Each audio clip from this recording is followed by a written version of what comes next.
मैंने ऐसे संतों का दर्शन किया जिन्होंने जीवन भर एक समय पर एक वस्तु पाकर अपना जीवन निर्वाह किया। मैंने देखा है ऐसे संत का मैंने निकट से दर्शन किया। शाम 6:55 पर उनको उनकी खिचड़ी का थाल दे दिया जाता था, बस सही शाम 6:55 पे। 7 बजे वो अपना आहार ग्रहण करते थे और मुक्त।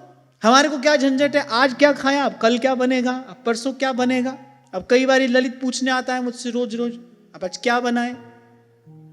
तो मैंने तो 3-4 चीज बता रखी है, मैंने कहा एक एक पलट करके बनाते रहो, क्योंकि मैं खाते खाते उबू के नहीं उबू, ये बेचारा बनाते बनाते उब जाता है। तो मैंने कहा भाई ये 3-4 चीज है, एक के बाद एक बार पलटो, मुझसे बार बार पूछो मत, मेरा ध्यान इस ओर लेकर मत जाओ कि क्या खाना है। और मुझे कभी ऐसा लगता है कि भोजन की बात करने के लिए मुझे अपने धरातल से बहुत नीचे आना पड़ता है, बहुत नीचे।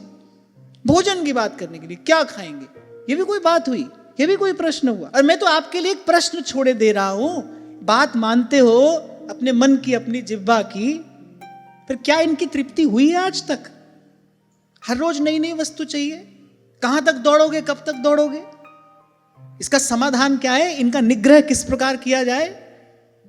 आयुर्वेद में एक व्यवस्था होती है, उसको कल्प कहते हैं। 6 महीना एक ही वस्तु खाओगे आप। आयुर्वेद की एक पद्धति होती है, अनेक अनेक प्रकार से कल्प कराया जाता है, एक ही वस्तु। आप कहते हो मन चंचल है, मन चंचल है, आपने इसको हाथ में लेने के लिए किया क्या है? प्रयास क्या किया है आपने? क्या प्रयत्न किया आपने?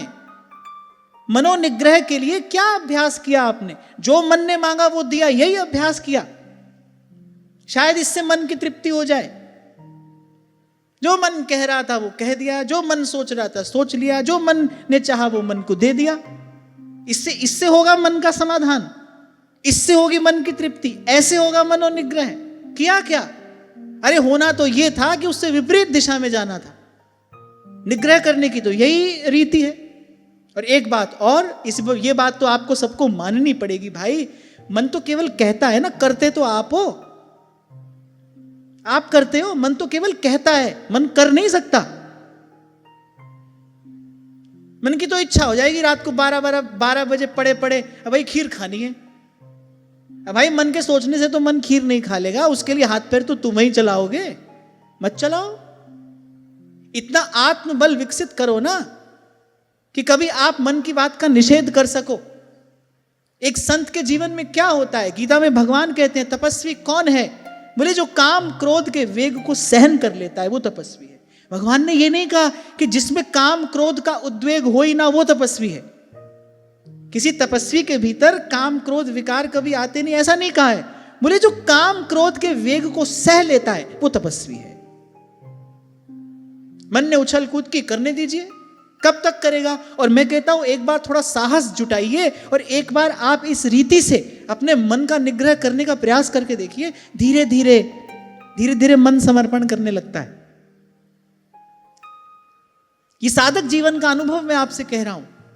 बड़ी उछल कूद होगी पहले, आप अनदेखा करो, आप अनसुना करो, आप मन की बात न मानो, आप मन का कहा न करो। आप देखो धीरे धीरे मन समर्पण करने लगेगा, धीरे धीरे मन अपनी हार मानने लगेगा। इसी का नाम तपस्या है, इसी का नाम तपस्या है। और भगवान तो कह ही रहे हैं भाई, असंशय महाबाहो मनो दुर्निग्रहम चलम। हाँ भाई, बड़ी टेढ़ी चाल चलने वाला है, ये तो हम मानते ही हैं। अभ्यासेन तु कौन्तेय वैराग्येण च गृह्यते। अब आज दही बड़ा खाने का मन खुद है, बोले चलो श्री जी के लिए दही बड़ा बनाते हैं। ठाकुर जी को भोग लगाए और उसके बाद बैठ के घंटों दही बड़ा का आनंद ले रहे हैं। ऐसे आएगा मन नियंत्रण में, ऐसे होगा मनोनिग्रह। और भाई जो आज हम दृश्य देख रहे हैं ना, आज जो हम दृश्य देख रहे हैं, ये तो मैं कहूंगा परिवर्तित दृश्य है, और मैं ये कहूंगा ये तो विकृत दृश्य है। रसिकों ने जैसा जीवन जिया है, आप एक बार उस जीवन शैली के निकट जाकर देखो तो सही, कैसे साधारण से साधारण वस्तु का भी अभाव था उनके जीवन में। ऐसे जैसे आज ये बाजार लगा दिखाई पड़ रहा है, ऐसी स्थिति तो नहीं थी ना उस समय। मैं 2003 में यहां पर आया पहली बार, इतनी दौड़ भाग तो तब भी नहीं थी, पर मुझे लगता है कि जब महाराज श्री वृंदावन आए होंगे तो आप कभी पूछिए बैठकर। मैंने तो बहुत बार महाराज जी के चरणों में बैठकर वो सब बातें सुनी है ना। आप देखो कैसे छोटी से छोटी वस्तु का भी अभाव होता था यहां। ये इतना सब वस्तुओं का बाहुल्य यहां नहीं था। बड़ा नियमित संयमित जीवन यहां के रसिक संतों ने जिया, और तभी उनके हृदय में वस्तु भी प्रकाशित थी। आज सब प्रकार की सुविधा तो हमने जुटा ली, लेकिन भजन भाव कहां है भाई? आज उस भजन भाव का दर्शन दुर्लभ हो गया। सामान तो हमने सब जुटा लिया, सुविधा तो हमने सब जुटा ली, सब कुछ है, बटन दबाते ही सब काम होता है, चुटकी बजाते ही सब काम होता है।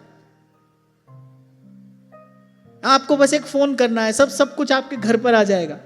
सब सुविधा तो यहां पर हो गई, पर जिसके लिए वृंदावन है, जिसके लिए कोई वृंदावन आता है, उस भाव का दर्शन तो भाई दुर्लभ हो गया ना। वो अब दिखाई नहीं पड़ता। कहां वैसे संतों का दर्शन होता है? दिन से रात तक अथक परिश्रम करके, यद्यपि उनको केवल 2 सूखी रोटी पानी है, फिर भी पहले मधुकरी करके लाते हैं, फिर अमनिया सिद्ध करके ठाकुर जी को भोग लगाते हैं, फिर 2-4 साधु संतों को पवा कर भोजन करते हैं।